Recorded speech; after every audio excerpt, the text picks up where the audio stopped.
Guys, अगर हम बात करें फिटनेस की तो ये कहीं ना कहीं हम सभी का एजेंडा होता है, लेकिन इसे अचीव कर पाना भी है उतना ही डिफिकल्ट, क्योंकि हमें कॉम्प्रोमाइज करना पड़ता है हमारे फेवरेट फूड के साथ और करना पड़ता है बहुत सारा हार्ड वर्क एंड एक्सरसाइजेस। कितना अच्छा हो ना अगर हमें कुछ ऐसी एक्सरसाइजेस मिल जाएं जो इजी भी हो और हमें हमारी फूड हैबिट्स के साथ भी ज्यादा कॉम्प्रोमाइज ना करना पड़े। तो चलिए मिलवाती हूँ मैं आपको हमारे fitness experts mister Amit ji से। हाय अमित। हेलो गार्गी, कैसे हैं आप? मैं अच्छा हूँ, आप कैसे हैं? मैं भी बिल्कुल ठीक हूँ। तो बताइए अमित जी, आज आप क्या लेकर आए हैं हमारी लवली लेडीज के लिए?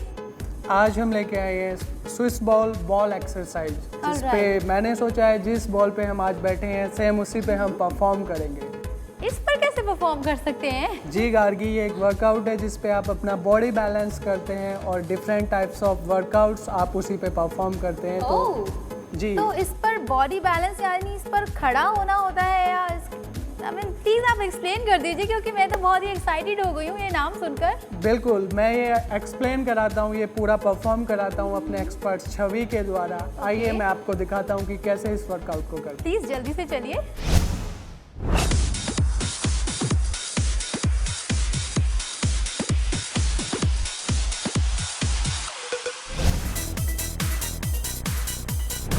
हेलो फ्रेंड्स, आज हम करेंगे स्विस बॉल। तो there are 4 parts. So first part is superman. So let's do it. Go on the ball, right hand up, down,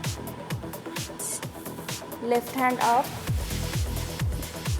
down, up, down, up, down, and again up, down, up, down, up, down, up, down, up, down, up, down,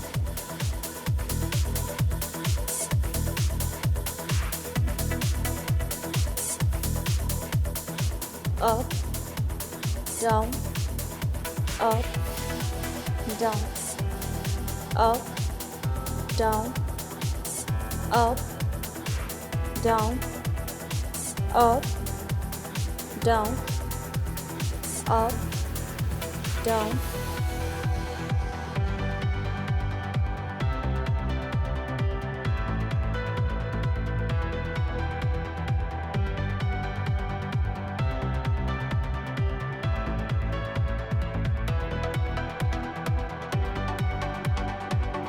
Up, down, up, down, up. So this was a plank. Now we'll do crunches.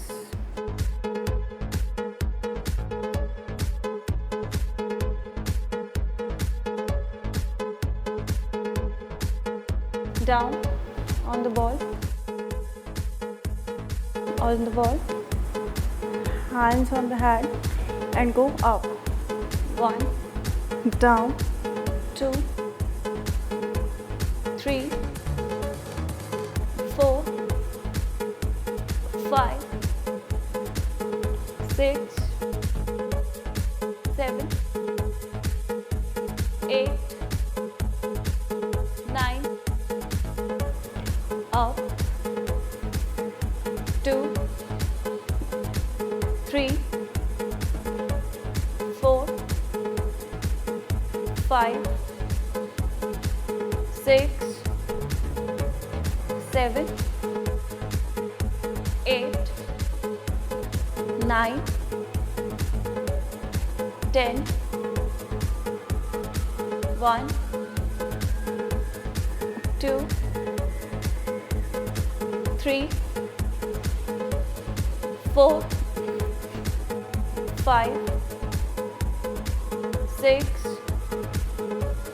7,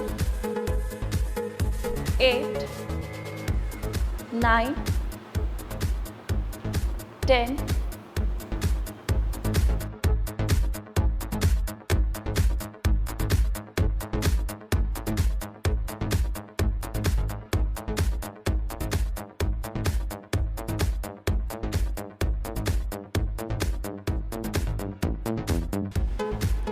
1, 2, 3, 4, 5, 6, 7, 8, 9, 10 and relax. We'll hold the plank on the ball like this and go up, and the body should not be touching to the ball and elbows are straight.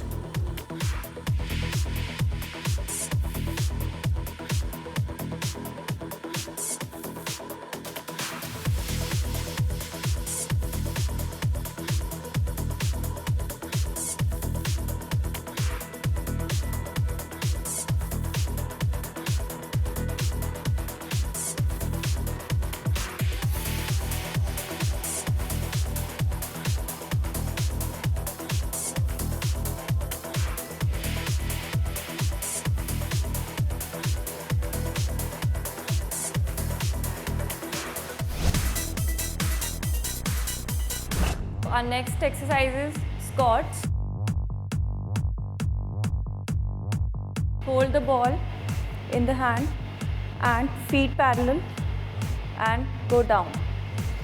1, up, 2, up, 3, up, 4, up, 5, up, 6, up, 7, up,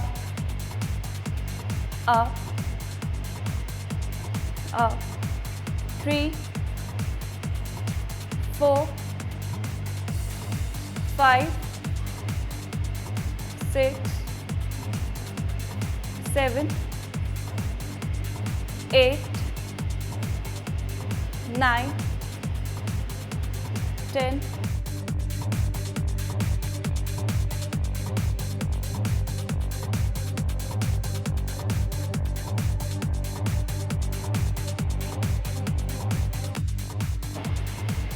One, up, 2, up, 3, up, 4, up, 5, up, 6, up, 7, up, 8,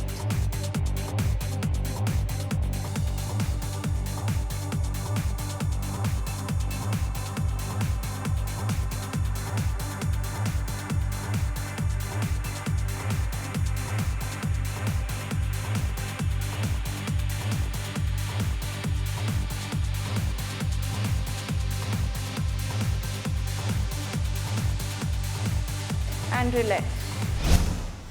तो गार्गी आपने देखा, आज हमने 4 exercise किए, superman, crunch and plank and ball squats. जी हाँ, बिल्कुल। बिल्कुल। अब मैं आपको 1 बाय 1 आपको ब्रीफ करता हूँ कि जो हमने सुपरमैन किया उस पे आपने देखा होगा कि हमने अपर बॉडी पूरा बॉल पे बैलेंस किया, प्लस टोज को बस हमने आप देखते हैं कि टोज से सपोर्ट किया अपने पूरे बैलेंस को, और आपके हैंड्स एयर में थे। हाँ जी। तो इस तरह हमने अपनी बॉडी को बैलेंस किया और अगेंस्ट द ग्रेविटेशनल फोर्स अपनी बॉडी को बैलेंस करना एक कंप्लीट टास्क किया, जो एक बहुत डिफ़िकल्ट वर्कआउट होता है, जिसके लिए आपको माइंड से और बॉडी को माइंड से कनेक्ट करके तब हम इसको करते हैं। ऑलराइट। जी, नेक्स्ट वर्कआउट जो हमारा था वो हमारा था स्विस बॉल पे हमने क्रंच किया। क्रंच। हाँ, सेम वही पोजीशन होती है कि हमने अपर बॉडी को स्विस बॉल पे स्टेबल कर दिया और बैलेंसिंग की हमने अपने टोज से, जिसमें हमारे लेग्स बेंड थे 90 डिग्री एंगल पर। हाँ जी। जिसमें हमने स्विस बॉल में अपनी अपर बॉडी को रोल किया, देन बैक जो कंप्लीट वर्कआउट हमने एब्स के लिए किया, जिसमें हमने रेक्टस एब्डोमिनल्स को हिट किया। वहीं थर्ड एक्सरसाइज हमारी फिर से आ गई एब्डोमिनल से रिलेटेड प्लैंक, जो आपने देखा होगा बहुत डिफ़िकल्ट साउंड कर रहे थे कि अगर उन्हें बैलेंस बनाने में बहुत डिफ़िकल्टी हो रही थी, बट इस बैलेंस को मेंटेन करने के लिए उन्होंने अपने माइंड से कोऑर्डिनेट किया अपनी बॉडी के पार्ट्स को। तब आपने देखा होगा कि इसमें सेम हमने सपोर्ट पार्ट टो एंड अल्बोज को रखा। ये बहुत डिफ़िकल्ट टास्क है, आप फ्लैट सरफेस पे इजीली कर पाते हैं, बट अगर आप बॉल पे ये कर रहे हैं, बॉल को बैलेंस करना, सेम सिचुएशन में अपने पार्ट्स को कॉन्ट्रैक्ट करना, तो उतना ही टफ हो तो जाता ये है। बहुत टफ हो जाता है। एंड जो लास्ट हमारा वर्कआउट था वो था हमारा squats with ball. Swiss ball को हम अपने दोनों हाथों में एयर में रखते हैं, प्लस हैंड स्ट्रेट रखते हैं, तो हमारा माइंड उसमें कोऑर्डिनेट होता है कि बॉल का जो मोमेंटम है, रेंज है उसमें, प्लस हम कंप्लीट स्क्वाट्स करते हैं जो हम लोअर बॉडी पे, थाइस पे वर्क करने के लिए करते हैं, जो glutes, quadricep groups of muscles को हिट करता है। तो इस तरह से हम डिफरेंट तरीके की डिफरेंट पोस्चर्स स्विस बॉल पे कर सकते हैं। पर ध्यान रखने की बातें होती हैं कि इसमें हमें बैलेंस बनाने के लिए बहुत माइंड से पीसफुली और एक फॉर्म एंड पोस्चर को मेंटेन करने के लिए बहुत ही स्ट्रांगली डिसीजंस के साथ ये वर्कआउट करना होता तो ये एक तरह से हमारी मेंटल एक्सरसाइज भी करा देता है। है। बिल्कुल गार्गी जी। तो मैं आपसे यहाँ पूछना चाहूँगी कि हमारे जिस तरह से आपने मुझे अभी ब्रीफ दिया है, मुझे ऐसा लग रहा है कि, और जो मैंने देखा भी था, तो मुझे ऐसा लगता है कि ज़्यादातर इसमें हमारा एब्डोमिनल पार्ट ही इन्वॉल्व हुआ है। तो क्या ऐसा ही है या और भी हमारे बॉडी पार्ट इसके साथ इफेक्ट हुए हैं? नहीं गार्गी, इसमें हमने कंप्लीट बॉडी पे वर्क किया है। अगर हम बात करते हैं स्क्वाट्स की तो हमारा लोअर बॉडी का वर्क इन्वॉल्व होता है। हाँ जी। अगर हम प्लैंक पे भी बैलेंस कर रहे हैं तो फिर से हमारा लोअर बॉडी, अल्बोज हमारा वर्क करता है। जी हाँ। अगेन हम आ जाते हैं क्रंच पे। क्रंच करने के लिए हमारा बैक उसमें ऑलरेडी इन्वॉल्व हो जाता है, सेकेंडरी मसल के लिए जो लोअर बैक पे हम वर्क करते हैं। सेम फिर हम आते हैं स्पाइडरमैन पे, तो जिसमें हम अपने हैंड्स को एलिवेट करते हैं, तो हैंड्स पे, डैल्स पे वर्क होता है। तो it's like a complete body workout. तो अमित, मेरा तो आज का एक्सपीरियंस बहुत ही अच्छा रहा, क्योंकि मैंने ना तो इस एक्सरसाइजेस के बारे में पहले सुना था और ना ही कहीं देखा था, लेकिन इसे देखकर मैं तो हो गई थी पूरी तरह एक्साइटेड कि एक बॉल के साथ एक्सरसाइज किस तरह से की जा सकती है। और उससे भी ज़्यादा अच्छी बात मुझे इसमें ये लगी कि आपकी पूरी बॉडी के साथ साथ आपकी मेंटल एक्सरसाइजेस में हो रही है।